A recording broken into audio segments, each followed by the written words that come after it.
Lo que hago yo es en 10 minutos expongo el autor y luego se abre la discusión. Se pueden basar en las preguntas que yo propongo. Su micro, padre, ya no lo escuchamos.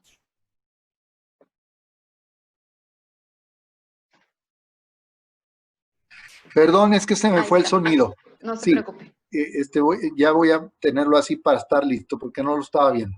Bien, les digo, se pueden basar en las preguntas que propongo para la discusión o bien de manera abierta discutir, dialogar sobre el autor y la biopolítica. En las preguntas trato de hacer el puente entre la biopolítica y el coronavirus, por eso la conferencia o la plática o el diálogo se llama La biopolítica en tiempos de coronavirus.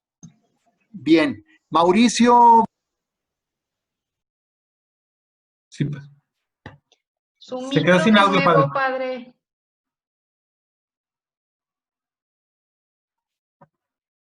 Perdón, es que se va a estar yendo el sonido. Voy a tratar de estar más listo para que no, porque tengo una falla yo aquí en mi máquina.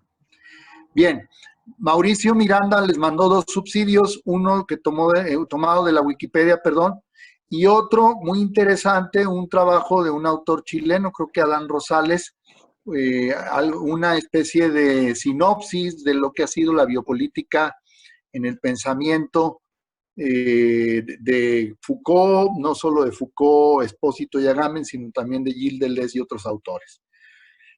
Vamos a empezar entonces a introducirnos con algunas definiciones para luego clavarnos en siguiente diapositiva, por favor, para luego concentrarnos en Michel Foucault. Estas definiciones, para los que no conocemos mucho del tema, nos pueden ayudar a no perdernos. Son 3 definiciones, 2 de biopolítica y una de biopoder. Una definición, la biopolítica es el modo en que las sociedades, gobiernos contemporáneos controlan los aspectos biológicos de la vida humana. Aquí la palabra clave es controlan, no solo las sociedades, sino los gobiernos, controlan los aspectos biológicos de la vida humana. Yo creo que no requiere mayor explicación esta definición y se complementa con la otra, conjunto de saberes, técnicas, tecnologías que convierten la capacidad biológica de los seres humanos en el medio por el cual el Estado alcanza sus objetivos. Esto de el medio por el cual el Estado, pues es exactamente lo político de esta biopolítica.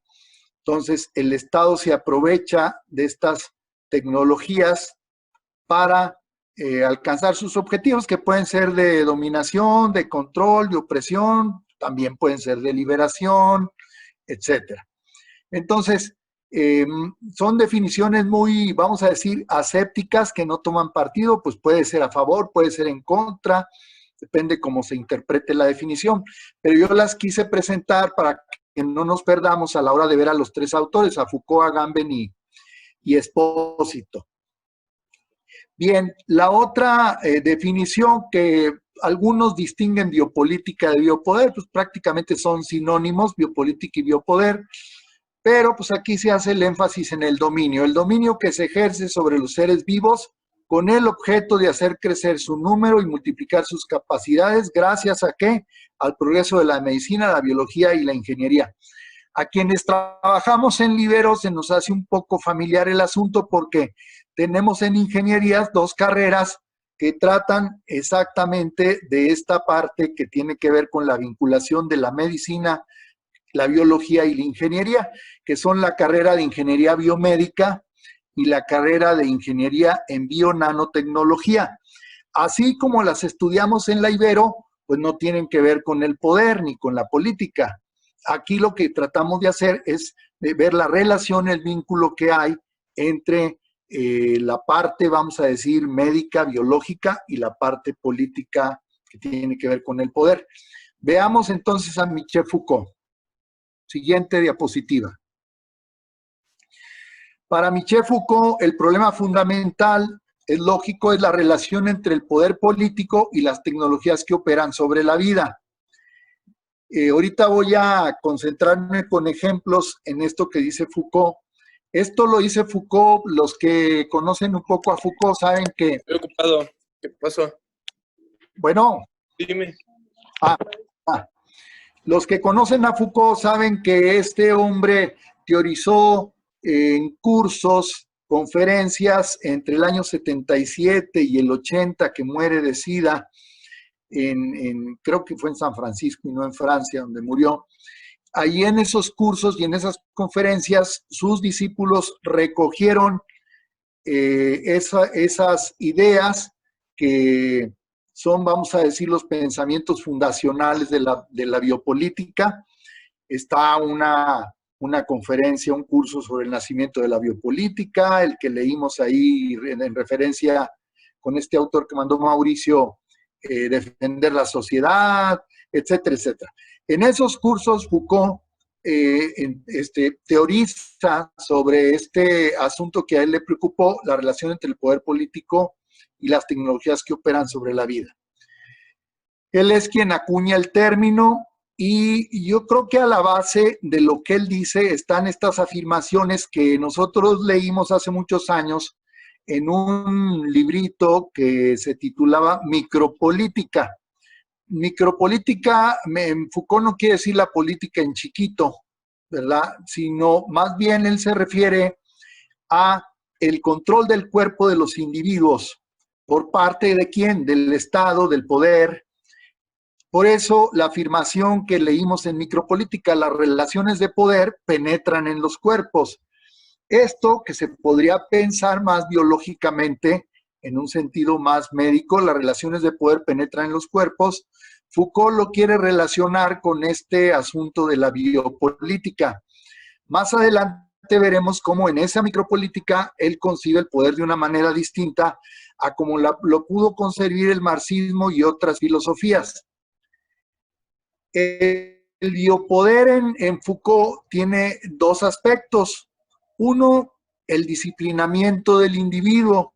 Esto se ve sobre todo, dice Foucault, en los hospitales, en las cárceles y en las escuelas. Lo que hace él es una especie de genealogía.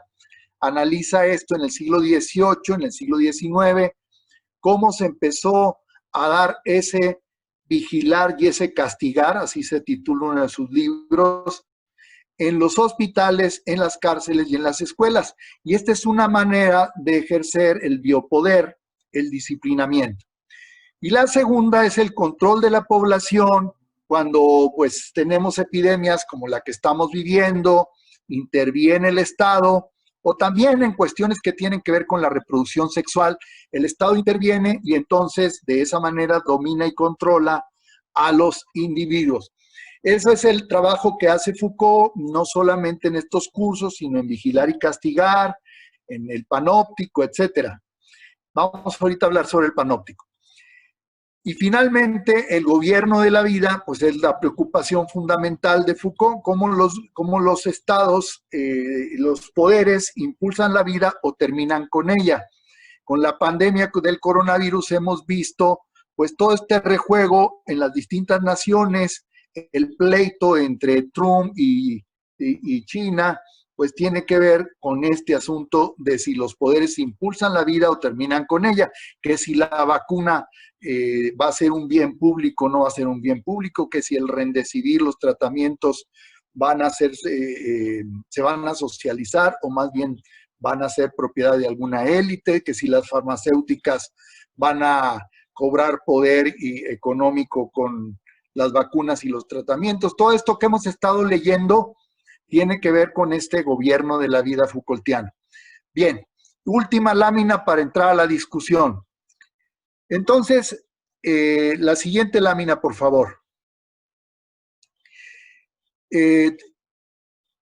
Sobre el disciplinamiento. La disciplina corporal para Foucault busca la producción de un cuerpo saludable y es ejercida por instituciones como hospitales, cárceles o escuelas.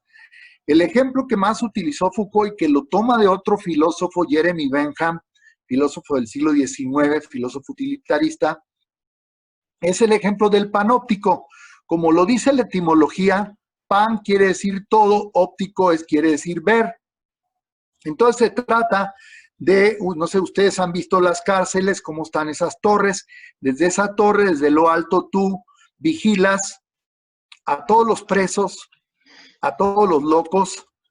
Esto también lo trabajó Foucault, el tema de la locura. Y en las escuelas a los alumnos, y entonces haces un ejercicio de vigilar y castigar para disciplinar. Y no solo disciplinas la mente de esta gente, sino también los cuerpos. Este trabajo del panóptico, que ahora lo hacen, se hace a través de los mass media, de los multimedia, super panóptico, hiperpanóptico, Foucault lo veía localizado en el siglo XVIII-XIX en hospitales, cárceles o escuelas. Pero también Foucault veía la biopolítica y el biopoder en el control sobre la transmisión de enfermedades, que son las epidemias, como lo estamos viendo ahorita, y las cuestiones reproductivas, y eso funciona como excusa para la intervención del Estado. Entonces el Estado puede mandar, por ejemplo, esterilizar una población en Chiapas, indígena, una población indígena, sobre pretexto de que las indígenas no se embaracen y no tengan más problemas de pobreza y miseria en la zona. O bien en las epidemias el Estado puede intervenir, controlar, confinarnos en casa, la sana distancia, etcétera, cuando pues uno dice mi libertad dónde queda. Foucault considera que el paradigma biopolítico reemplaza el modelo premoderno de soberanía. Esto es lo que les dije que les iba a platicar sobre ese librito de la micropolítica que leí hace muchos años, donde Foucault postula que el poder no está localizado en un soberano, sino que más bien el poder es reticular. El poder es una red donde todos participan de él, desde el súbdito hasta el soberano, todo el mundo está participando, todos tenemos poder. Podríamos decir unos más, otros menos, pero Foucault no quiere decir eso porque piensa que a veces ejerce más poder el de abajo que el de arriba, etcétera. Pero que lo importante es pensarlo no localizado ni abajo ni arriba, sino reticular como relacional, que va del abajo al arriba y del arriba al abajo, de la izquierda a la derecha, de la derecha a la izquierda, etcétera. Y ya, creo que ya siguen las preguntas, o no sé si sigue otra lámina sobre Foucault. Sí. Entonces, para que entremos a la discusión, son 3 preguntitas, pero como les digo, aquí cada quien entre por donde quiera. ¿Qué tan actual nos parece el análisis de Foucault? Si nos convencen sus tesis sobre el disciplinamiento y el control poblacional. La segunda, la biopolítica tiene siempre una connotación peyorativa, como más o menos lo presenta Foucault, no necesariamente en todos sus textos, pero en general, pues está hablando de un control, una dominación para lograr fines a veces no tan éticos, el Estado. En la pandemia del coronavirus, otra pregunta, se muestra el análisis de Foucault en sus 2 aspectos, el disciplinamiento y el control poblacional, que es lo que alcanzamos a ver en todas estas medidas de confinamiento, de su sana distancia, como se ven en México, como se ven en Europa, como se ven en Estados Unidos, en Sudamérica, etcétera. Bien, abrimos entonces la discusión, por donde quieran entrarle, tienen la palabra. Un ratito, unos 10 minutos, y luego a la 1:30 corto para ver a Gamben.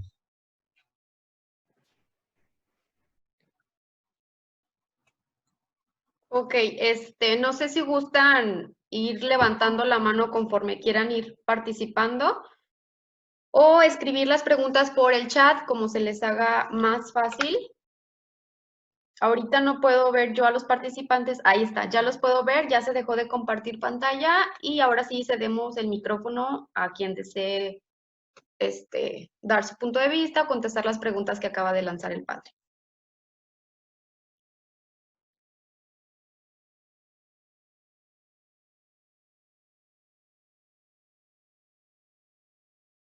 Ahí está Cari, acaba de levantar la manita. Adelante, Karina. No, ahí va. Ahí está. A ver, adelante, Cari. Ahí está. ¿Qué tal? Buenas tardes. Pues a mí se me hace muy interesante pues hablar de Foucault en esta época de la pandemia, porque con esto del panóptico creo que aprendemos a disciplinarnos a nosotros mismos. Creo que en esta época de coronavirus, pues nosotros en lo individual tenemos que ser como muy disciplinados en la manera pues de cuidar nuestra salud emocional, nuestra salud física, y al final de cuentas pues es una manera de ejercer el poder, ¿no? Desde la micropolítica que mencionaba el padre, y pues también dentro de nuestras propias familias, ¿no? Como que aprender a pues a controlar toda esta situación desde lo personal y desde lo familiar. Esa sería mi reflexión alrededor de Foucault. Gracias, Karina.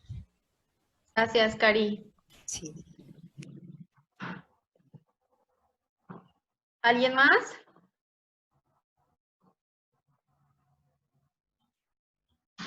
Ahí está Marta Rosa con la mano alzada. Te cedo la palabra, Marta. Adelante. Gracias. Buenas tardes a todos. Buenas tardes, Marta. Aunque sea por video, pero bueno. Mi reflexión o pregunta es en términos de lo peyorativo que nos marca este autor, que no lo sé nombrar. Es ver los criterios y normas que establecieron el sector salud para poder, que creo que hasta la fecha no se ha hecho tan evidente, pero el de poder seleccionar. Marta, creo que te estás cortando un poco. No sé si sea mi internet o sea su internet. ¿La escuchó bien, padre? Sí. ¿Sí escucho, padre, o lo repito? Se escucha bien. Está oyendo bien. Ok. Aparte, sí, mi internet está para el perro.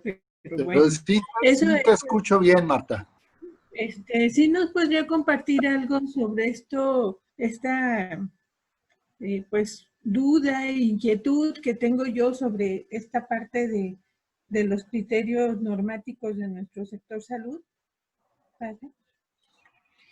Sí, yo creo que es complicado el análisis. Hay gente que tiene más información que yo sobre el asunto, pero sí creo que hay que siempre distinguir los niveles, el municipal, el estatal y el federal, de intervención. Sabemos que están interviniendo, que están controlando, que nos están disciplinando, lo sabemos.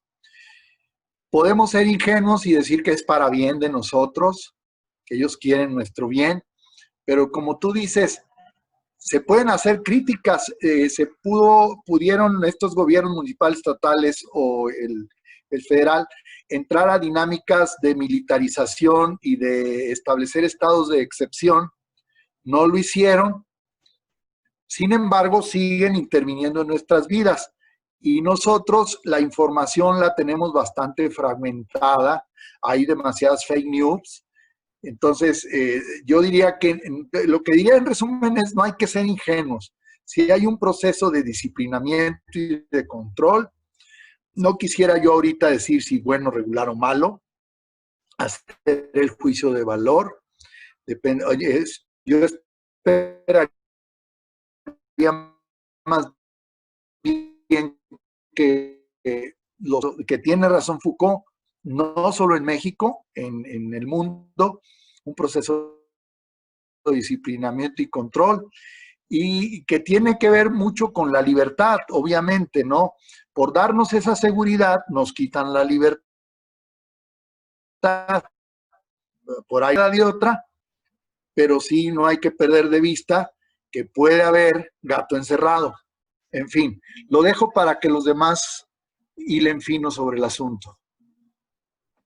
Ok, gracias, padre. Enseguida sigue Maite, la maestra Maite Hernández, después le cedo el micrófono a Ramiro Valencia y después a la maestra Marta Edna y a Susana Carballo. Entonces, ahorita seguimos con la maestra Maite Hernández, por favor. Ya con estas 4, Liliana, para poder pasar a Gamben, acabando ellas 4. ¿Sí? Ok, perfecto. Gracias. Hola a todos, muchas gracias, padre, muy interesante. Y para mí, como ideal volver a leer o volver a estudiar a Foucault después o más bien estando dentro de este contexto, ¿no? Y revisando un poco los apuntes que tenía sobre él, me llaman la atención muchas palabras que estamos viviendo ahorita, ¿no? El sentido de normalizar, como usted dice, que es numerar y controlar a los individuos para que cumplan su rol en un cuerpo social, ¿no? Cómo somos como parte de un esqueleto que vamos a funcionar en base a lo que estas superestructuras están indicándonos, ¿no? Y cómo, pues, los hogares, las escuelas, los hospitales, todo lo que mencionaba Foucault en ese momento, están siendo estos instrumentos en este momento, ¿no? Como viviendo en un gran hermano que nos está observando y que nos está dando indicaciones día a día para funcionar. Y también me gustaría como compartir también la parte que habían comentado de una sociedad disciplinada para este funcionamiento que estamos que estamos viviendo. Y me gustaría también resaltar la parte de Foucault cuando menciona a los marginados, ¿no? En ese entonces él hablaba pues de las personas que tienen enfermedades mentales o que están en las prisiones, y cómo ahora el marginado es otro, ¿no? Es a lo mejor el que está enfermo, tiene una enfermedad crónica, o el que está en la tercera edad, y cómo se vuelve a repetir exactamente el mismo patrón. Él, pues sabemos que murió de VIH, pertenecía a este grupo marginado y finalmente pues fue una de las supuestas pandemias más cercanas que vivimos nosotros, ¿no? Entonces sí me encanta o me llama mucho la atención ver cómo estos patrones se vuelven a repetir y a pesar de que nos lo han dicho desde hace varias décadas, continuamos en este proceso, ¿no? Gracias. Gracias, Maite. Adelante, maestro Ramiro Valencia.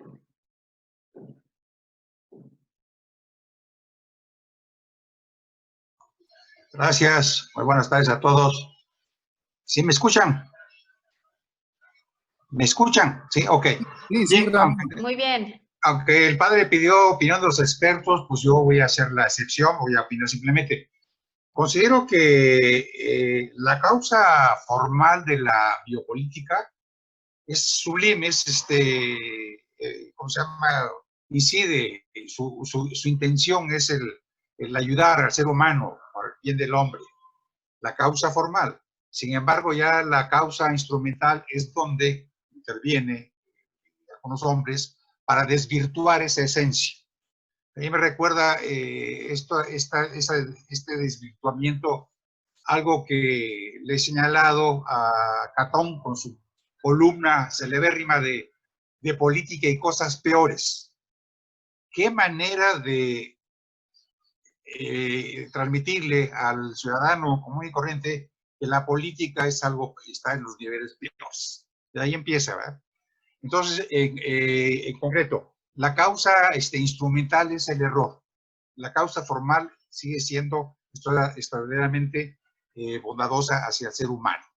Y la causa instrumental, por causa como actuar de unos cuantos, por cierto, la minoría, pues hacen que la biopolítica se aplique bajo pues una filosofía de Thomas Hobbes, ¿verdad? ¿Cómo se llama? Levatian. ¿Sí? El logro filantrópico, ¿verdad? ¿Cómo se llama? De Octavio Paz. O una visión en el comportamiento, terrenos de conductuales, pues que se ve a la ciudadanía como menores de edad, una teoría X, ¿no? Que necesitamos ser vistos, tratados y dirigidos como niños. En concreto, lo que necesitamos es seguir creciendo, y ahí está, entre otros instrumentos, las universidades, para empoderar al ciudadano. Las ciudades y sus políticas son lo que sus ciudadanos son, ya lo dijo Mr. Platón. Gracias. Gracias, Ramiro. Padre, le cedo la palabra a la maestra Azucena. No sé si ahí está. Sí, gracias. Hola, ¿qué tal? Muy buenas tardes a todos. Gusto en saludarlos también, padre, un gusto y pues muchas gracias por esta reflexión en cuanto al tema de Foucault y lo que estamos viviendo en la pandemia. Creo que muy relevante lo que comenta Ramiro Valencia en la cuestión del objetivo formal. Creo que sí es importante buscar la salud, o sea, buscar el que haya un bienestar general, el buscar que la gente las sana distancia y conceda la salud. Obviamente dentro de la implementación entra también un elemento importante en cada civilización, que es la cuestión ética y cultural. A mí me llama muchísimo la atención cómo hay países que están pudiendo controlar muy bien la epidemia con implementaciones a lo mejor desde nuestro punto de vista cultural muy tajantes, pero creo que aquí un poco la discusión sería, bueno, ¿qué es lo que estamos buscando? ¿Queremos que pronto se termine la situación o estamos alargando que la cuestión de contagios, que la cuestión de problema de salud más importante? Entonces creo que la cuestión de ética y cultural ahí también juegan un rol determinante en las decisiones, ¿no? En esta implementación de las políticas y de lo que nos marque el gobierno. Pero pues muchas gracias y saludos a todos. Gracias. Y padre, tenemos unas preguntas aquí en el chat de Marta Edna Rosales, que comenta que está teniendo problemas con su... o sea, no le puede leer las preguntas, pero aquí las escribió en el chat, se las leo para ver si usted las puede responder. Desde la postura de Foucault, ¿el gobierno puede imponer sus políticas sanitarias, imponiendo, por ejemplo, las vacunas? ¿Podría intervenir ilimitadamente en los ciudadanos? Muy bien, pues creo que va en la línea de lo que preguntó Marta González. Desde la postura de Foucault, el gobierno no debe imponer sus políticas sanitarias. Por eso el texto de Vigilar y Castigar es muy crítico de esta intervención y el del panóptico, etcétera. No puede intervenir ilimitadamente en los ciudadanos porque el tema que está aquí en juego es el de la libertad. Hay un artículo que están recomendando muy interesante, Jesús Villanueva, cuando el coronavirus resucitó a Foucault. Sería bueno que linkáramos el diente para completar un poco la respuesta a estas preguntas de Marta Edna. Es lo que yo diría, pero vamos a tener ocasión ahorita, después de ver a Gamben, de continuar la discusión, y la pregunta de Marta Edna la podríamos referir también a Gamben y a Espósito. Si quieres, pasamos a Gamben. ¿Hay alguien más o ya los cuatro hablaron? Fueron ya las 4 preguntas que teníamos, entonces si quieres seguimos. Vamos porque son 1:35, para irnos media hora cada autor.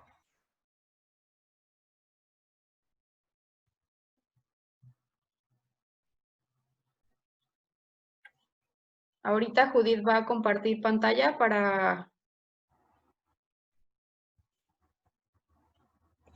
Mientras comparte pantalla, Judith, ahora se va a poner un poquito más rudo el asunto con esta visión de Giorgio Agamben sobre la biopolítica. Entonces no...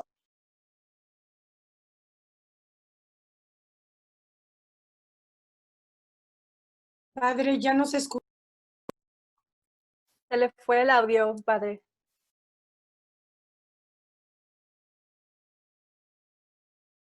Perdón, es que se me fue el sonido. Giorgio Agamben es italiano. Yo recuerdo haberlo visto en la película El Evangelio según San Mateo de Pier Paolo Pasolini.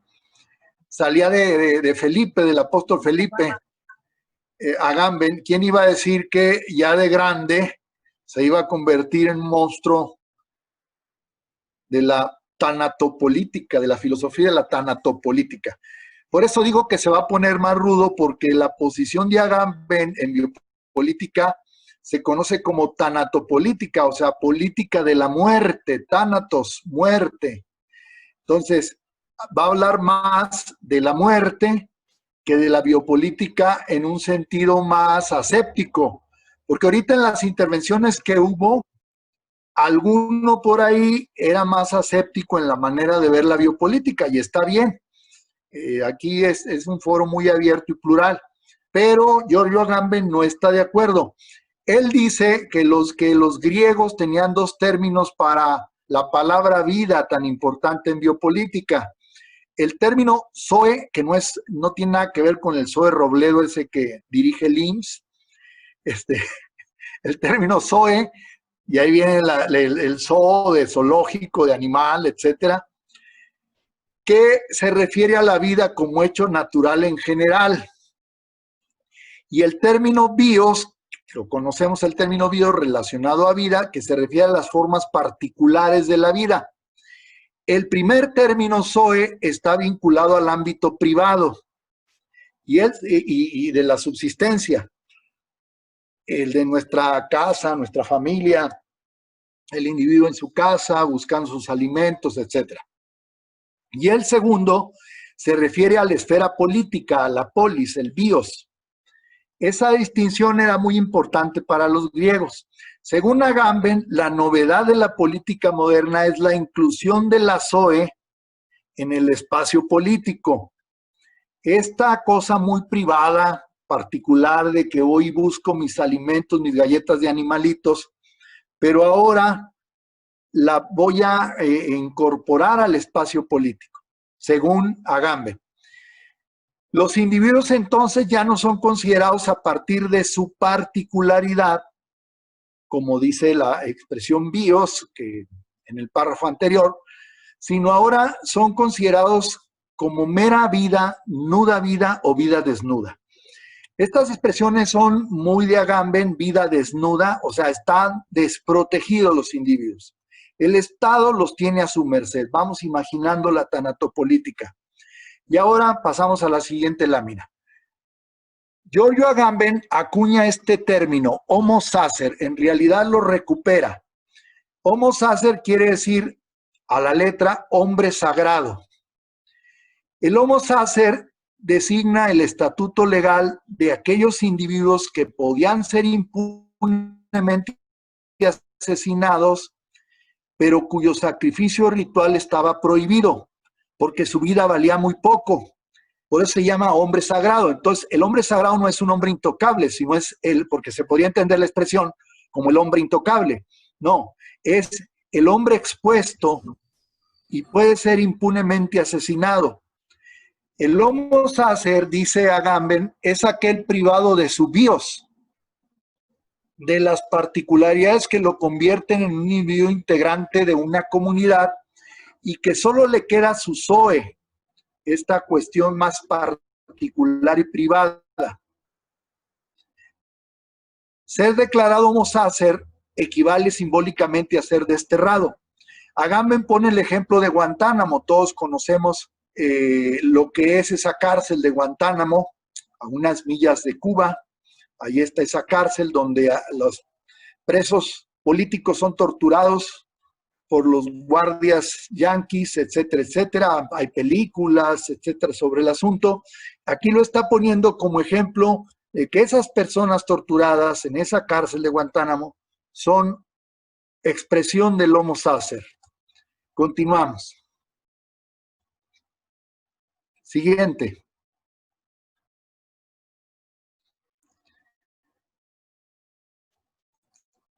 Bien, en el mundo contemporáneo, dice Agamben, el estado de excepción se ha convertido en la regla. Uno dice, hay estado de excepción, por ejemplo, en Perú, ahora con lo del coronavirus, o en algunos países. No, para Agamben, esta es la regla del mundo contemporáneo, el estado de excepción. Del mismo modo que la distinción entre bios y zoe ha ido desapareciendo, con esto que explicamos del homo sacer, el límite entre la ausencia y la presencia de la ley encarnado en el soberano se ha ido borrando. Quien tiene el poder alega el derecho de intervenir en cualquier situación. Y aquí pone el ejemplo Agamben del 11 de septiembre. Se da el ataque a las Torres Gemelas y empieza una cacería de brujas y de brujos impresionante, donde muchos inocentes mueren, son presos y luego son torturados y luego mueren, etcétera, porque son acusados de ser los responsables del atentado de las Torres Gemelas. Y por último, Agamben, no, penúltimo, siguiente lámina. Piensa Agamben en los campos de concentración, en Auschwitz, en Treblinka, etcétera, los campos de concentración nazis, y dice que el individuo en el campo de concentración es un homo sacer, pues su vida ha sido reducida a un aspecto meramente biológico. Esos judíos, no solo judíos, en los campos de concentración, que están con solamente su vida desnuda, su zoe, han sido reducidos a su aspecto meramente biológico. Los estados, ya lo dijo Foucault, están cada vez más pendientes de los aspectos biológicos de los individuos a los que gobiernan. Y la nuda vida, que para los griegos concernía la vida privada, es hoy un asunto político. Se meten los estados en lo que no les importa, en la vida privada de los individuos. El campo de concentración para Agamben es el paradigma biopolítico de la modernidad occidental. En ellos, en los campos de concentración, la vigencia de la ley está suspendida y por lo tanto el estado de excepción es lo normal. Terminamos Agamben para la discusión. Giorgio Agamben. Siguiente lámina. ¿Cuál es la salida para Agamben? Para Agamben la salida es la profanación. ¿En qué consiste la profanación? En eliminar la dimensión sagrada de la soberanía, faltarle al respeto a la soberanía. No habrá más homo sacer cuando no haya más elemento sagrado en la vida cotidiana. Si nosotros es una función, vamos a decirlo, de resistencia a esta posición de la soberanía. Vamos a las preguntas, 10, 15 minutos de discutir estas preguntas. La primera es sobre lo hiperbólico del análisis biopolítico que hace Agamben. La pregunta ¿es exagerado lo que nos dice Agamben sobre la tanatopolítica, sobre el homo sacer, sobre el estado de excepción? Y la segunda, en el manejo político de la pandemia del coronavirus, ¿se alcanza a ver el homo sacer y el estado de excepción de los que nos habla Agamben o no? O Agamben está hablando de cuestiones teóricas que no tienen que ver con esta realidad que estamos sufriendo. Bien, tenemos unos 10, 15 minutos para discutir. Le paso la palabra a Liliana para que controle la participación. Bueno, padre, aquí en el chat César Rojas lanza 2 preguntas. ¿Quién está logrando empoderarse con toda esta política de la incertidumbre? ¿Es una oportunidad para que surja una nueva forma de gobierno? Gracias, César Rojas. Adelante, padre. Yo esta pregunta de César Rosa se la mando a los 60 participantes porque se complementa estas dos. Entonces adelante quien quiera participar.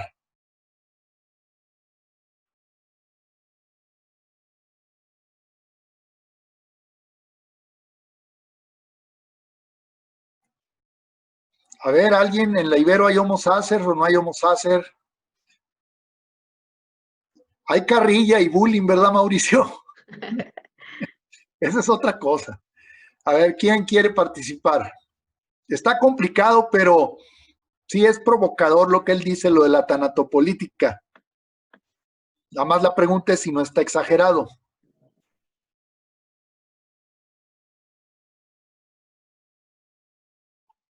¿Alguien? No veo manitas levantadas. ¿Quién fue? Adonai. Adonai, gracias. Adelante.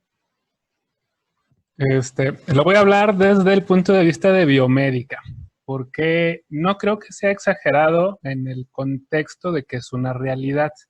Y entonces yo lo que quiero colocar es que es una realidad extrema. A mí me consta que literal, como hace rato Marta lo mencionó, cuando estás en un hospital y además estás en un hospital de tercer nivel en México, donde está la crema innata de médicos y equipo de salud, la vida sí tiene un precio. Si hay un protocolo que te marca si vas a poder ser candidato para continuar un tratamiento o si simplemente el mismo hospital inicia el proceso terapéutico con la tanatóloga para ayudarte al bien llamado buen morir. Entonces, es un proceso extremo. Eso existe y se da, y me parece que se da ante el reconocimiento de las carencias que tenemos en lo tecnológico. Y hay aquí lo quiero mencionar porque en el texto que mandó Mauricio, acompañado de la invitación, ahí sí se menciona la intervención de la tecnología. Inclusive se marca como un elemento que mueve a las gentes y que los lleva a tomar decisiones. Pues lo que movió, creo, muchas cosas en esta guerra alemana, pues fue su poder tecnológico. Y en un descuido, una semana más y la van ganando. No lo sé, la competencia por el poder atómico estaba complicada. En lo que se refiere ahora de coartar esto que mencionan como las diferentes posibilidades que uno tiene de existir, a mí me llama la atención algo que no sé si responde a esto de cuáles son las oportunidades para gobierno. Lo que está asumiendo y lo que yo entiendo, no he leído mucho, lo que se asume es que de entrada el hombre es el que manda y el hombre es el que decide. Y además se decide tener un poder político unilateral, que es el que va a dominar sobre todos. Y de aquí veo que se desata la decisión. Por eso en lugar, Javier tiene un libro que ahorita no me acuerdo el texto completo, sí me acuerdo que termina en Salomón. En uno de sus capítulos toma el hecho de decir cómo vamos a actuar como individuos o como comunidad. Y entonces a mí se me hace más sencillo decir como comunidad, ¿a quién le estamos dando el poder? O como comunidad, ¿cómo nos estamos empoderando nosotros ante esto? Porque es verdad que han cortado ahorita las libertades de expresión respecto a nuestra movilidad, pero hemos encontrado un nuevo camino. Nosotros mismos estamos haciendo cursos en línea y nos estamos dando cuenta que lo que no veníamos haciendo, pues ahora ya somos muy capaces de hacerlo. Entonces, a mí me llama la atención esos puntos. Entender que no creo que sea extremo, es una realidad, pues poco común, muy atípica y muy llevada al límite de lo que nos parece común. Creo que lo que está sucediendo es que todo esto se gesta al decir que una sola entidad es la que tiene el poder y la capacidad de gobernar. Y la segunda es, pues no sé a dónde nos lleva, pero lo que sí sé es que este actuar individual, porque además las quejas son individuales, pues ahora ya nos está llevando a tener que hacer una queja en comunidad. Y bueno, esa es mi intervención. Yo digo dos cosas sobre la intervención de Adonai. Lo del libro de Salomón en Encrucijada, el dilema individuo-comunidad, ahorita va a aparecer con Roberto Espósito y me gustaría que lo retomáramos en la discusión cuando hablemos de Espósito. Y hay dos comentarios que a lo mejor Liliana va a leer. Estos comentarios, pues, tienen que ver con alguna de las preguntas. No sé si quieras leerlos, Liliana. Bueno, padre, por ahí antes de pasar a los comentarios del chat, la maestra Maite Hernández levantó la manita, entonces le cedo la palabra primero a Maite y pasamos con los comentarios del chat. Adelante. Ay, qué pena, vengo de nuevo con lo mismo, padre. Si habíamos hablado de los marginados con Foucault y ahora la palabra que surge es el desterrado, ¿no? Y yo vuelvo a poner como el dedo en la llaga de por qué, o sea, por qué se está apuntando a personas que están con enfermedades fuertes, con enfermedades graves, y por qué a la tercera edad. A mí desde que empezó esto del coronavirus, quizás fue la primera pregunta que me rondó, ¿no? Yo creo que ellos son los que quieren desterrar, los que quieren confinar, y me pregunto por qué, ¿no? Creo que también tiene que ver con el sostén de un sistema económico en donde la no producción molesta, donde el que no es productivo jala a la carreta hacia atrás, ¿no? Entonces, digo, no quiero tener como una aportación de conspiración, pero es la pregunta que me ha rondado desde que surgió todo esto. Sí, realmente, Maite, pues tú recuerdas el curso de Foucault sobre los anormales, donde, bueno, además de clasificar a los anormales en tres tipos, su tipología, Foucault lo que sostiene es que los normales son los que determinan quiénes son los anormales, pero esos anormales, según los criterios de los normales, son anormales, pero no necesariamente son anormales. Entonces, al rescate de los anormales, se echa todo ese curso Foucault Y bueno, también creo que fue en Historia del Juego, en Nacimiento de la Clínica, no sé en cuál de los dos, donde habla de la nave de los locos, desterrados los locos, por ser considerados precisamente anormales, gente que estorba. Y yo creo que esa denuncia de Foucault pues sigue siendo válida en nuestros días, porque seguimos ahora en lo del coronavirus. Yo he dicho mucho que será esta situación que leemos en los evangelios, donde ¿quién pecó, él o su madre, el ciego de nacimiento? Es decir, él está enfermo porque pecó. Entonces, el que tiene coronavirus, enfermó de coronavirus porque pecó, y entonces se da una cierta marginación del que tiene coronavirus, no solamente marginación real y física, sino incluso psicológica, donde se señala al que tiene coronavirus como alguien que cometió un pecado, alguien que pecó. ¿Y cómo romper este círculo vicioso de pecado y enfermedad en esta época de coronavirus? Porque de alguna manera estamos diciendo que estos son los anormales, los que tienen coronavirus, porque pecaron. Y no necesariamente. O sea, tú puedes ser irresponsable en el uso de las medidas para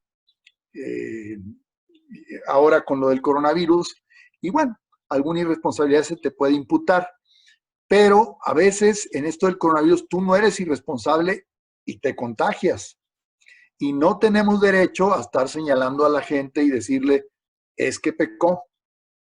Un poquito la dinámica que Jesús de Nazaret rompe en los evangelios, porque Jesús de Nazaret dice, no pecó ni él ni su madre, ¿verdad? Él estaba enfermo, yo lo curé y ahora pertenecía a la comunidad. En fin, eso es lo que me atrevo a decir, pero hay más gente que quiere participar.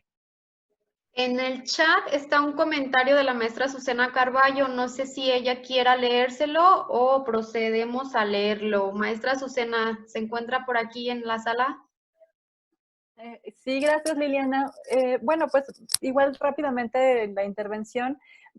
Igual me parece que la visión que maneja Gamben pues es pues la cuestión tajante, ¿no? En donde ya entra en el campo de la libertad del individuo, y yo creo que eso es en donde ya no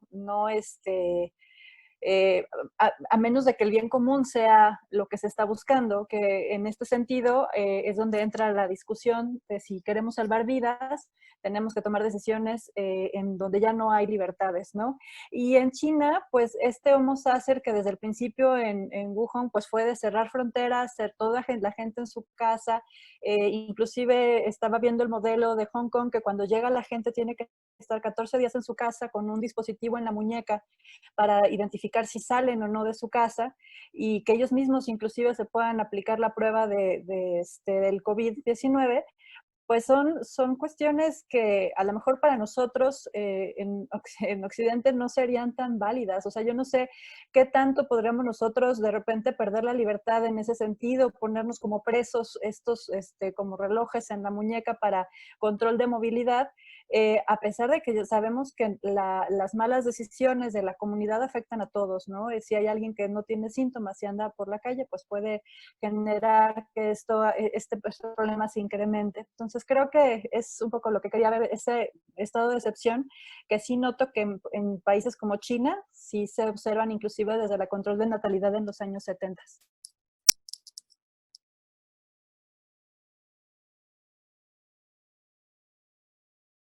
Bien, no sé si haya otra intervención, todavía tenemos 5 minutos. Hay dos más, padre. Una es de Manuel, que también está en la sala. No sé si guste leérsela a usted en directo. Léela, por favor, Lili. Ok, Gracias. aquí está. Gracias. Considero que sí se aplica en algunos países de Centroamérica, pues se ha visto el trato hacia sus habitantes con violencia y represión. Esa es la participación de Manuel. Y tenemos una más de André. En la misma Ibero tenemos al Homo Sacer, aquel alumno que transita con una voluntad entumecida. Muy bien, Manuel. Exageraste un poco, ¿no, Manuel? El Homo Sacer. El alumno que transita. A ver, Manuel, explícanos eso del alumno que transita con la voluntad entumecida. Esa pregunta no fue participación fue de André. Ah, fue de André, Ajá. no de Manuel. No, no, esa no fue de Manuel, fue de André. André. Está bien, André. Hay que desuntemecer esos alumnos. Bien, vamos a pasar, si gustan, al último, que es Roberto Espósito. Moni Minuti quiere hacer una pregunta. Moni, adelante, Moni. Sí. Ay, perdón, gracias. Yo, bueno, la reflexión que surge es, me parece que no es exagerado que Agamben, esta actual, digamos, esta parte que ahora nos hace pensar en cómo finalmente, por qué con casi 10 millones de personas en México que padecen diabetes, no existe esa preocupación y ante una situación como el coronavirus hay finalmente pues esta manipulación, así lo voy a decir, y esta manera como de generar un aislamiento y una inmovilización en la libertad, pareciera como que fuera genuina. Entonces esa preocupación total por nuestro bienestar, por el bienestar del individuo, sabiendo que hay tanta desigualdad en la atención en salud y que finalmente me parece como contradictorio en este tema de la biopolítica y de los alcances éticos que tengan en la cobertura. Era lo que quería comentar. Gracias, Mónica. Bueno, padre, hasta aquí son todas las intervenciones que tenemos en el chat. No sé si desee darles más tiempo por si hay alguna otra o proseguimos. Pues son las 2. Si quieres, vemos lo último para que los últimos 15 minutos nos dediquemos a todo, a concluir, a recapitular. Ok, perfecto. Bien.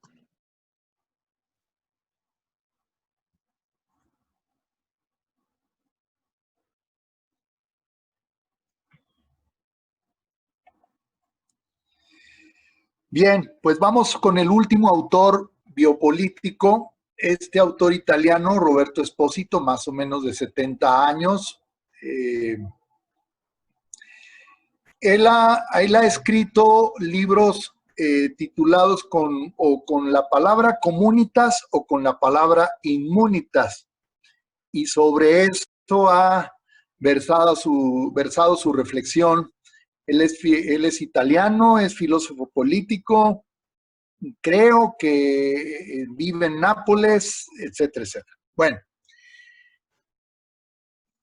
Roberto Espósito considera que las sociedades contemporáneas se caracterizan por el triunfo del llamado paradigma inmunitario. Estábamos hablando en la mañana, la doctora Eugenia Morales y yo, sobre las enfermedades autoinmunes, a propósito de un amigo, un compañero que falleció.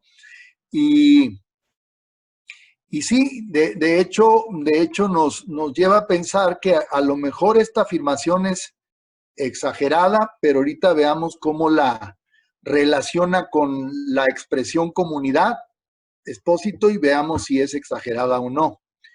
La inmunización, dice Espósito, consiste en la inclusión de un elemento dañino dentro de un sistema con el objetivo de neutralizar este elemento. Está el tema del coronavirus. Entonces, ¿quién se vuelve inmune? Ahora hablan de inmunidad de rebaño, etcétera, etcétera. ¿Quién se vuelve inmune? Pues se busca con la inmunización neutralizar el elemento dañino. En este caso, pues sería el virus, el COVID-19. La práctica inmunitaria puede destruir aquello que se pretende proteger. También hay que tomar en cuenta que se puede dar este proceso, donde aquí pone este ejemplo Espósito.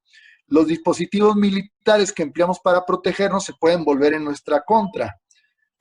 La bomba atómica, la energía atómica, pues tiene esa ambivalencia, puede ser utilizada para que vivamos mejor, con más comodidad, o puede ser utilizada para destruir Hiroshima y Nagasaki. En fin, continuamos, siguiente lámina.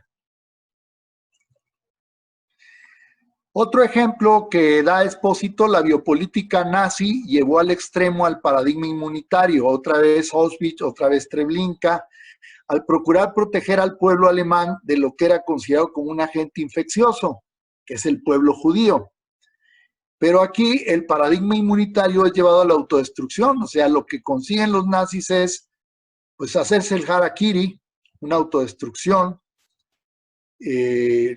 con esta intención de exterminar al pueblo judío, la famosa solución final.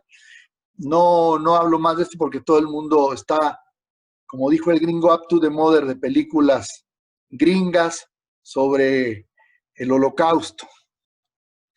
Bien, Espósito nos dice que la palabra comunitas, comunidad, y la palabra immunitas provienen de la misma raíz. Nosotros solemos decir que comunidad quiere decir unidad común, y no es esa la etimología. La etimología tiene que ver con el término munus, y el término munus lo comparte comunitas y lo comparte immunitas. Munus. ¿Y qué es el munus? Es el don que es compartido, se refiere a aquello que es compartido. El don que puede ser compartido o que es compartido o que no puede ser compartido. Y entonces la inmunidad se convierte en el reverso de la comunidad, es decir, la negación de lo compartido, la inmunidad. Entonces, nosotros se ha hablado mucho con lo del coronavirus de la mitigación, de la transmisión comunitaria del coronavirus y de la mitigación de esta transmisión comunitaria. Al principio, cuando empezó el virus, decíamos, los casos son importados, vienen de España, vienen de Italia. Y después empezó a hablar de transmisión comunitaria. En ese proceso nosotros podemos ver esta relación entre inmunidad y comunidad. La inmunidad como la negación de lo compartido, el reverso de la comunidad. Pero Espósito no cree que los términos sean antagónicos, sino que toda comunidad requiere un elemento inmunitario. O sea, es imposible pensar en una comunidad donde el elemento inmunitario no está presente. Y esto nos remite a la dinámica individuo-comunidad. Ahorita vamos a ver en la discusión, a ver cómo aparece esto. A nosotros que estamos en la Ibero y que nos interesa la comunidad y que decimos que el individualismo es un cáncer y no sé qué, etcétera.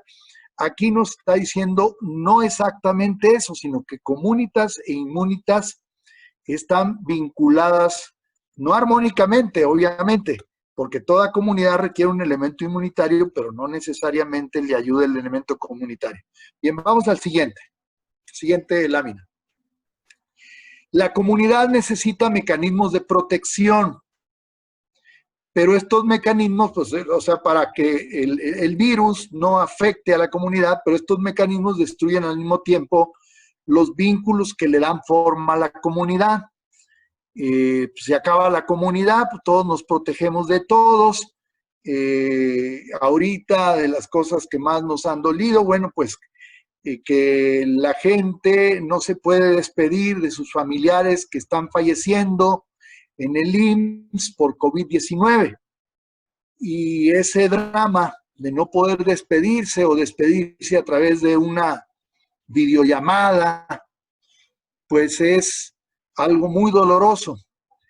La comunidad entonces puede desaparecer y los mecanismos que empleamos para protegernos de los riesgos pueden terminar destruyendo la misma vida en común que intentan proteger. Yo creo que ahí lo estamos viendo. Decía Federico Nietzsche en Así hablaba Zaratustra, amarás a tu alejado como a ti mismo. Y ahorita estamos viviendo eso. Amarás a tu alejado como a ti mismo. Ya ven que Jesús de Nazaret decía, amarás a tu prójimo como a ti mismo, al que está cerca. Pero ahora que estamos alejados, ahorita pienso en la hazaña, voy a ser un poco indiscreto, de Carmen Obregón, que estaba aquí en el chat, que se fue a ver a su mamá porque no está de acuerdo con Nietzsche. Amarás a tu alejado como a ti mismo, no. Amarás a tu prójimo como a ti mismo, a tu cercano como a ti mismo. Los mecanismos que empleamos para protegernos de los riesgos pueden terminar destruyendo la misma vida en común que intentan proteger. Y cerramos Espósito, Roberto Espósito, pues con la discusión. En la discusión pueden ustedes tomar en cuenta cosas de Foucault. El sonido, padre. Su audio, padre, gracias. Lo que dije de amarás a tu alejado como a ti mismo, ¿sí se escuchó? ¿Sí? Bien. Y la aplicación a Carmen Obregón también. Qué pena. Bueno, en fin, vamos a la discusión. La discusión. Si la inmunidad y la comunidad no pueden sino coexistir, o sea, no se pueden separar y oponer, la pregunta es si es imposible la comunidad, porque pues si siempre va a haber inmunidad y comunidad, o sea, el inmune pues no va a querer rozarse con los demás, porque se puede volver a contagiar, y viceversa, los que están contagiados pues quieren ser inmunes, etc. ¿Cómo podríamos contestar esto de si es imposible la comunidad? En el sentido en que lo dice Espósito, de que el munus, que es lo que hay que compartir, ¿se puede compartir o no se puede compartir? Y si podemos aplicar estos conceptos de Espósito a la pandemia del coronavirus, ahora que estamos viendo cómo el paradigma inmunitario está de moda, parecía que había pasado de moda después de la influenza del 2009 y ahora se puso de moda y todo el mundo habla del coronavirus, todos estamos temerosos. Su micro otra vez se apagó, padre. Bueno, decían, ya para cerrar, decía nada más que ahora que estamos en esta época de coronavirus, pues todos estamos muy cautelosos, muy temerosos y de alguna manera se ha dado una ruptura. La comunidad ha sufrido un embate. Viene todo este asunto de la activación de la economía con todas las complicaciones que va a haber, no solamente en lo que afecta al Producto Interno Bruto, sino sobre todo en el crecimiento de la pobreza y la miseria en nuestro país y en todos los países del mundo. Vienen épocas muy difíciles donde este tema de comunitas e inmunitas va a estar muy presente. Bien, pues tenemos la palabra, tenemos 20 minutos para concluir. Quienes gusten participar, adelante.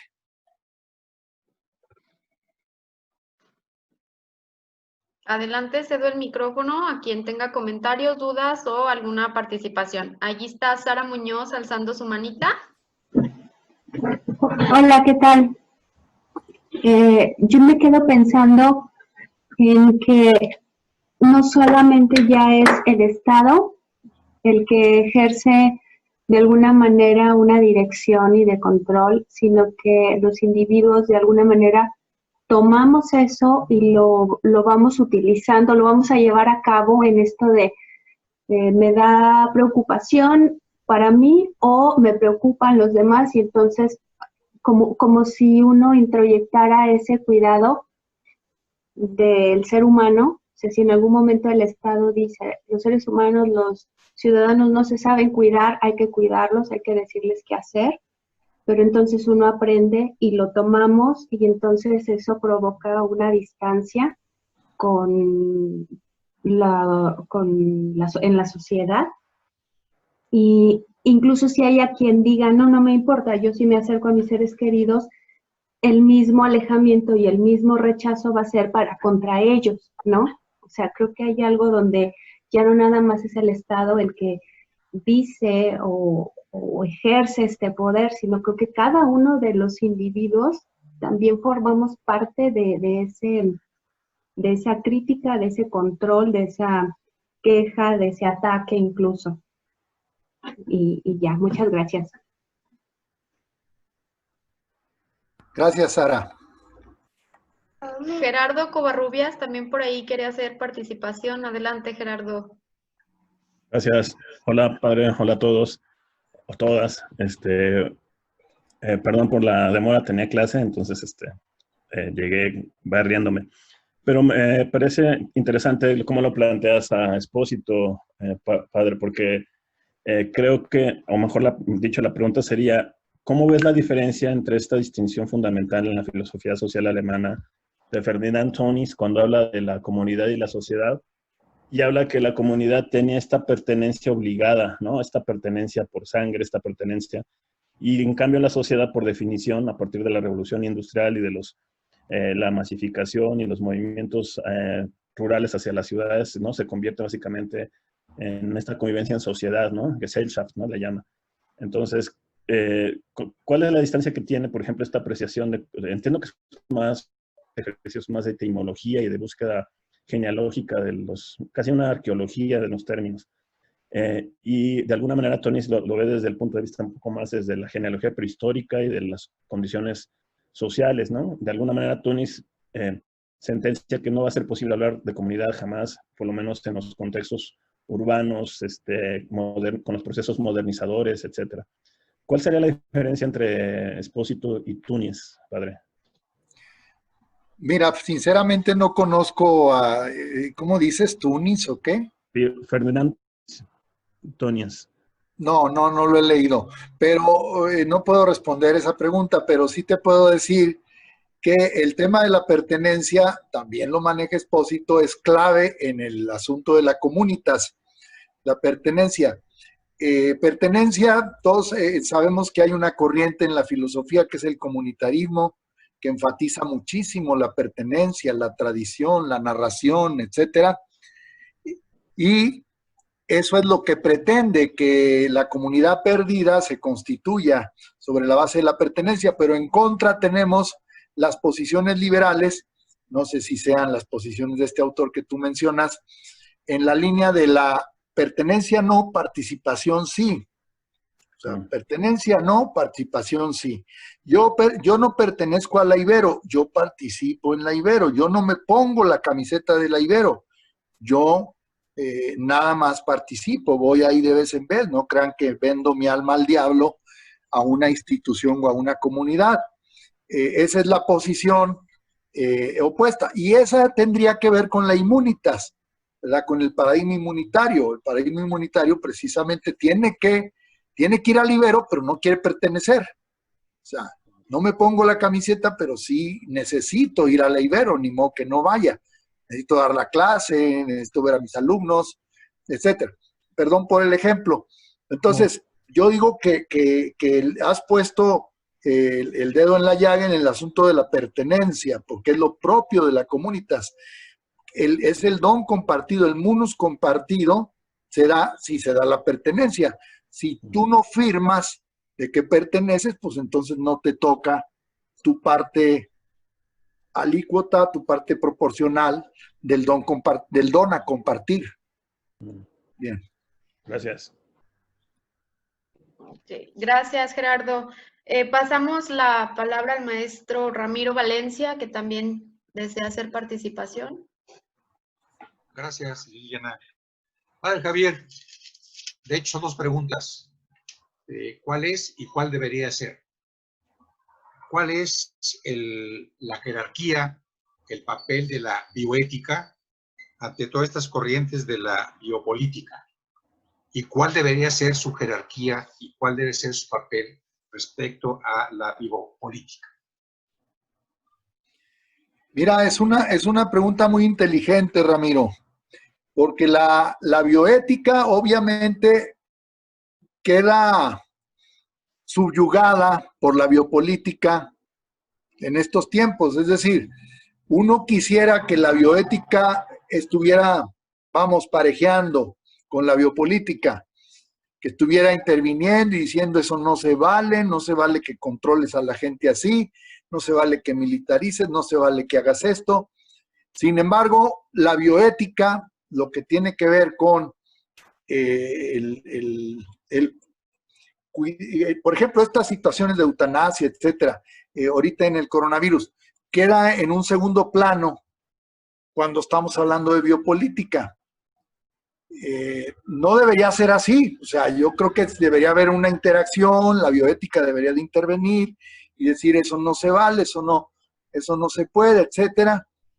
Pero la realidad es que si somos críticos y adoptamos estas filosofías de Foucault, de Agamben y de Espósito, tendríamos que aceptar que la bioética está muy marginada en toda esta crisis del coronavirus. O sea, muy, muy, muy marginada. Se habla poco de ello. No parece ser la preocupación. La preocupación es política, no ética. Yo sé que tú estás inconforme. El audio, padre, va de nuevo. Ramiro, Ahí está. ya nada más para concluir, yo sé que tú estás inconforme con lo que estoy diciendo porque tú estás entregado a la ética. Acabas de publicar tu ética instrumental, pero yo así es como analizo la situación hoy en día aquí en México. Sí creo que la bioética no está siendo tomada suficientemente en cuenta en esta situación. En fin, no sé tú qué opines. Bueno, rápidamente por acá, además, efectivamente estoy con esa percepción selectiva hacia la ética, ¿no? Y no están ustedes para saberlo, pero sí estoy para contárselos, que le he pedido al padre que me guíe una vez más sobre otro libro que se llama precisamente de sembrar, cultivar y cosechar ética en tierra fértil que habita el hombre. Y justamente son propuestas basadas en la antropología que recomienda tanto el padre Javier, de que una ética para que sea prudente, inteligente, profesional, debe apoyarse en la antropología. Y aquí debemos recolectar la antropología de la familia de entrada, y inicialmente la antropología de los sistemas universitarios, del organizacional, sindical, etcétera, para sembrar, cultivar y cosechar ética, que realmente empodere justamente empodere de ética al ciudadano y tengamos mejores sociedades, mejores comunidades, mejores gobiernos. Ese es mi punto de vista. Perdón por el comercial. Muy bien, Ramiro. Pues el siguiente, creo que había varios ahí anotados. Ahorita acaban de escribir en el chat, pero anteriormente había preguntado Rosy. Ajá. Así que le cedemos el micro a Rosy. Hola, buenas tardes.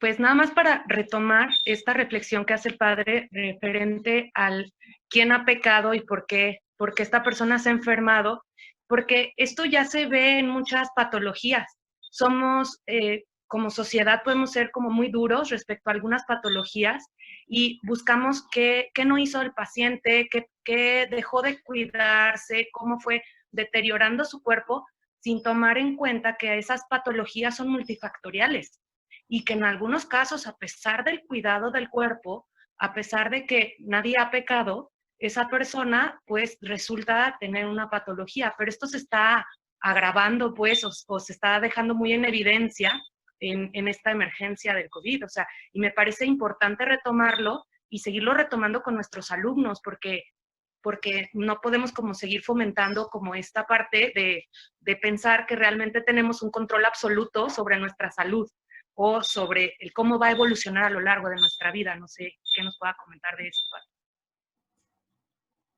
De acuerdo, Rosy.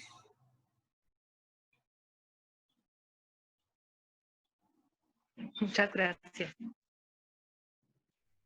Aquí en el chat hay un comentario de Brenda Ro que dice, entonces, ¿se puede decir que los políticos nos dicen que el ser humano no somos capaces de cuidarnos a nosotros mismos y viceversa? Yo los demás y los demás yo. ¿Somos inconscientes de cómo actuar, que necesitamos de alguien que nos diga qué hacer? Es el comentario de Brenda Ro. Gracias.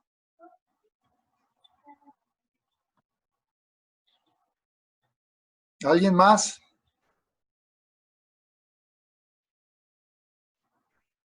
Y hay uno más en el chat, padre, que también es de César Rosas. Es una pregunta, creo.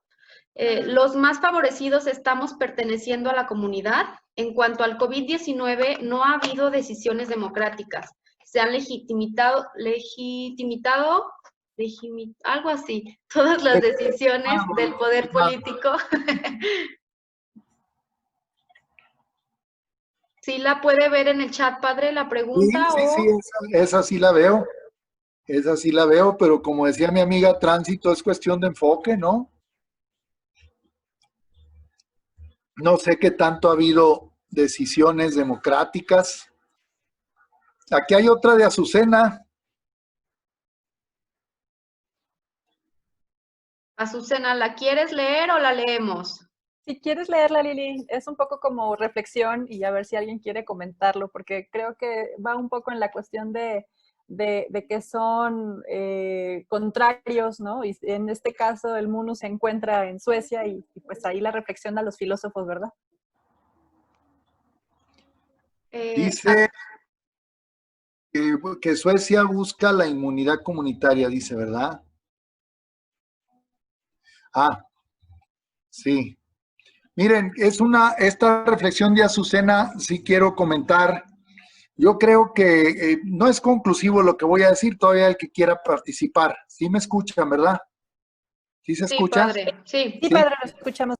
Sí, es que uno cuando lea a estos autores biopolíticos, a Foucault, a Agamben y a Espósito, bueno, sobre todo a Agamben y Foucault, uno piensa en los totalitarismos, Es decir, uno dice, es que estas reflexiones tienen que ver con estados totalitarios, el fascismo, el comunismo, los campos de concentración nazis, etc. Entonces, sin embargo, uno debe aceptar que estas reflexiones de los tres, no solamente de Agamben y Foucault, también de Espósito, hay que pensarlas en estos tiempos donde el liberalismo es el que impera, el liberalismo, con todos sabemos lo que es el liberalismo, la propiedad, etc. Entonces, uno debe de pensar que a pesar de que son estados democráticos y liberales, están en el juego de la biopolítica, eso es lo que quiero decir, que no pensemos siempre en los ejemplos, claro, más criticables y más candentes y más gráficos son los de los estados totalitarios, Auschwitz, Treblinka, etcétera. Pero incluso en el liberalismo tenemos situaciones donde, por ejemplo, Agamben hablaba de Guantánamo. Guantánamo es una situación que se da en este estado democrático liberal llamado Estados Unidos de América. Ahí tenemos la situación de tortura y de asesinatos, etcétera. Entonces son reflexiones que hay que pensarlas en el liberalismo. Sabemos nosotros que con el coronavirus los liberalismos están en cuestión. ¿A qué me refiero? Le estamos dando más importancia a los ciudadanos todos, a la seguridad y no tanto a la libertad. Digo, sabemos que hay ciudadanos que no le dan tanta importancia a la seguridad y hacen su fiesta de 100 personas. No me refiero a los jugadores del Santos, porque todavía se está investigando si realmente los jugadores del Santos se fueron a la fiesta con Jonathan Orozco, etcétera. Pero sí hay gente, pues, que le da rienda suelta a esto de la libertad en estos tiempos de coronavirus. Pero lo que predomina, obviamente, es la seguridad personal, la seguridad comunitaria de mi familia, y uno busca, pues, no arriesgar a nadie, vas al súper con todos los cuidados, vas al trabajo con todas las precauciones, etcétera, etcétera. Entonces, no quiero que se tome como conclusivo lo que digo. Todavía nos da tiempo para un par de intervenciones para cerrar.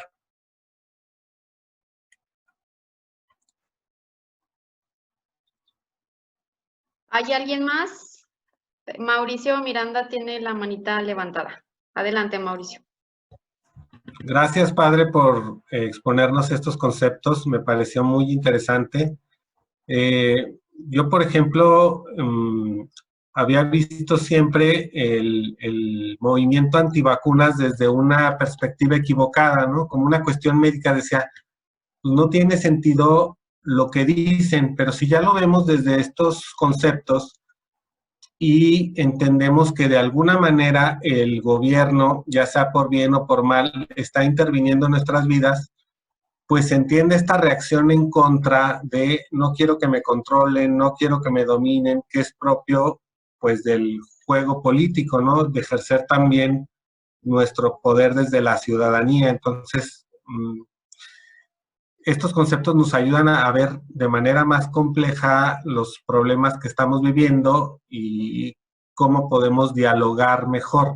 Porque si se quiere dialogar solo desde la medicina, pues siempre va a ser un diálogo de sordos, ¿no? Con estas situaciones. Y pues agradecerte, padre, estuvo muy interesante la conferencia. Gracias, Mauricio. Liliana, hay un comentario de Otón y otro de Karina. Así es, padre, hay dos. Pueden ser la conclusión, ahí le están hablando a la mamá, pueden ser la conclusión del seminario, el comentario de Otón y el de Karina. Si quieres, Karina, leerlos, por favor.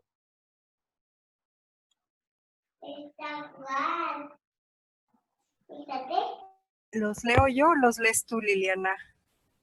Como gustes, Cari, si gustas tú, porque aquí me están interrumpiendo. Yo también los puedo leer, ¿eh? O Mon, como sea. Si quieres, Mon, si quieres tú, Mon. Bueno, tu comentario, Karina, es, entonces nos volvemos cuerpos dóciles. En la actualidad, pues nos conviene como individuos y como personas. Ese es el de Karina. Y el de Otón dice, quizás la experiencia global nos dice que el individualismo extremo pone en riesgo de muchas maneras la seguridad colectiva. La crisis pone en cuestión las nociones tradicionales de la libertad e individuo. Fíjate que esta última frase de Otón puede ser un muy buen colofón de esta sesión de transitar. La crisis pone en cuestión las nociones tradicionales de libertad e individuo. Yo me gustaría que nos quedáramos con esto para cerrar el seminario. Dentro de 15 días nos volvemos a reunir, ya pensaré el tema, ya platicaré con Moni, con Mauricio y con Carmen. Y adelante, hay otro comentario de Manuel, las comunidades están y pertenezcas o no de hoy en adelante. De Susana no nos vamos a deshacer tan fácilmente. Muy bien, Susana a distancia. Y hay otro de Julio Alfonso, ¿en dónde termina nuestra libertad en tiempos de confinamiento? Que va en la línea de lo que dijo Otón. ¿Qué tan solos estamos, ya que podemos convivir con los demás a través de los medios digitales?